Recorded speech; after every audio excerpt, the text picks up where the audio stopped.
morning, students. I am Dr. Lalita Sukhija, Associate Professor, Department of Zoology, SPC Government College, Ajmer. आज का हमारा topic रहेगा Adaptations in the Hill Stream Fishes.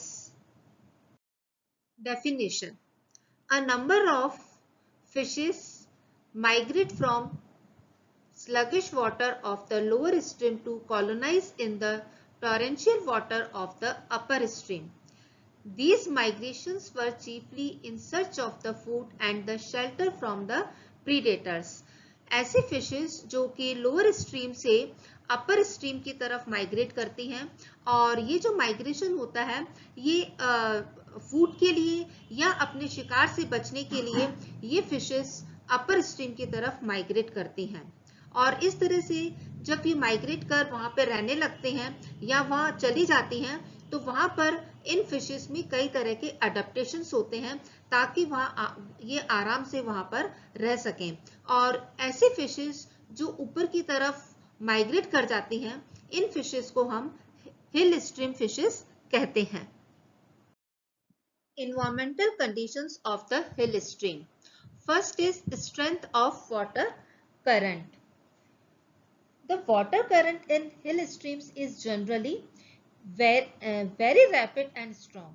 The fish living in those streams develop various adhesive mechanisms to withstand the swift current.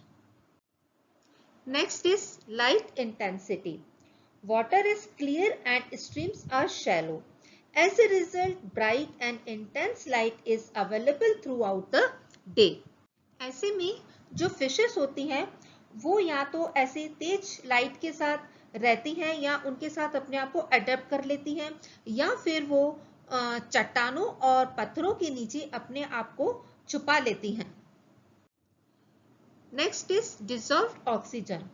Water in the hill streams is well aerated and plenty of dissolved oxygen is available. इस तरह से oxygen का मिलना वहां पर पाए जाने वाली फिशेस के लिए फेवरेबल कंडीशन बनाता है। Next is temperature. The temperature of hill streams fluctuates rapidly but remains more or less constant from surface to the bottom. ये जो हिल स्ट्रीम्स का जो वाटर होता है उसका टेम्परेचर ये कूलर रहता है लेकिन जब सूरज की तेज रोशनी आती है तो ऐसी कंडीशन में वो पानी गर्म हो जाता है। Next is availability of food.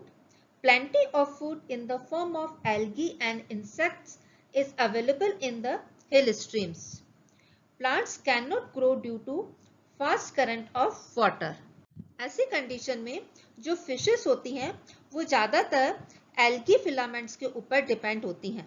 कभी कभी वहाँ पर इनको भोजन के रूप में माइक्रोब्स मिल जाते हैं या इंसेक्ट लार्वी मिल जाते हैं जो कि फिशेस उनको अपने फूड के फॉर्म में लेती हैं। ये कुछ फैमिलीज के नाम हैं।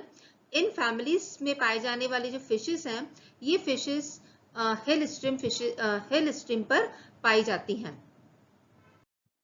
हिल स्ट्रीम पर जो पानी होता है वो तेज बहता है इसलिए हिल स्ट्रीम पर पाई जाने वाली जो फिशेस होती हैं उनमें कुछ तरह के अडेप्टेशंस पाए जाते हैं।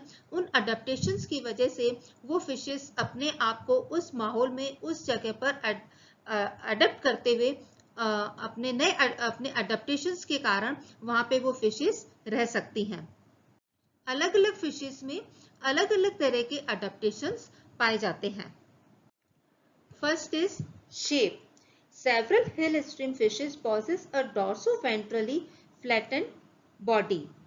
In these fishes, the dorsal surface is only slightly arched while the ventral side is horizontal. The head is semicircular and small in size. It has been found that the shape of the body of a fish depends on the strength of the current in which it lives. ये जो fishes होती हैं इनकी ventral surface flattened होती है और ये अपने आप को बॉटम के अगेंस्ट ऐसे प्रेस करके रखती हैं, जैसे कि जब तेज पानी बहता है तो वो तेज बहते हुए पानी के साथ आगे नहीं निकलती हैं, क्योंकि ये अपने नीचे से पानी को बहने नहीं देती हैं और वो उसी जगह पर चिपकी हुई रहती हैं। और ऐसे फिशेस जो कि ऐसे स्थान पे रहती हैं जहां पर कि पानी का फ्लो तेज नहीं होता है, तो वो फिशेस सिलेंड्रिकल बॉडीज, उन फिशेस की जो बॉडी होती है वो सिलेंड्रिकल होती है। इस तरह से हम ये कह सकते हैं कि the shape of the these fishes या इन जो ये फिशेस होती हैं उनके जो बॉडी का शेप होता है वो पानी की जो वाटर करंट होता है उसकी वेलोसिटी के द्वारा डिटरमाइंड होता है। यानी कि जो पानी का बहाव है वो जितना ज्यादा तेज होता है उस तरह से उनकी शेप में चेंजेस आने लगते हैं। अगर पानी का बहाव तेज है तो जो बॉडी का शेप है वो फ्लैटेंड होता है, और अगर पानी का बहाव कम है, वो धीरे बहता है, तो वो जो फिशेस होती हैं उनकी जो बॉडी है वो सिलेंड्रिकल होती है। Next is size. Hill stream fishes are generally small in size, having short and thicker bodies and semicircular heads. In fishes का साइज छोटा होने की वजह से जब इन पर जो सनलाइट है वो सीधी पड़ती है, तेज होती है, पेनिट्रेट करती है, तो ये फिशेस क्या करती हैं, रॉक्स के नीचे जाकर के छुप जाती हैं। और कभी कभी जब फ्लड आता है तो जो स्टोन्स रोल करते हैं, ऊपर से नीचे की तरफ गिरते हैं, तो ऐसी कंडीशन में भी वो अपने आप को बचाते हुए चट्टानों के नीचे छुप जाती हैं। Next is scales and bony armour. The scales and bony armor in hill stream fishes are poorly developed.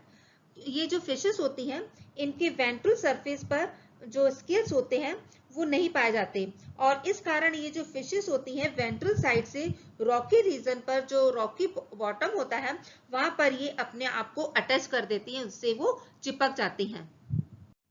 कुछ स्पीसीज ऐसी होती हैं फिशेस की जिनमें की जो स्केल्स होते हैं वो या तो डॉर्सल और लेटरल सरफेस पर ही पाए जाते हैं। Next is mouth.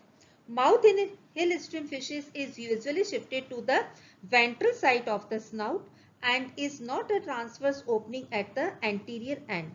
ये जो माउथ होता है ये सेमी सर्कुलर या फिर क्रिसेंटिक शेप का होता है और जिस पर थिक लिप्स प्रेजेंट होते हैं।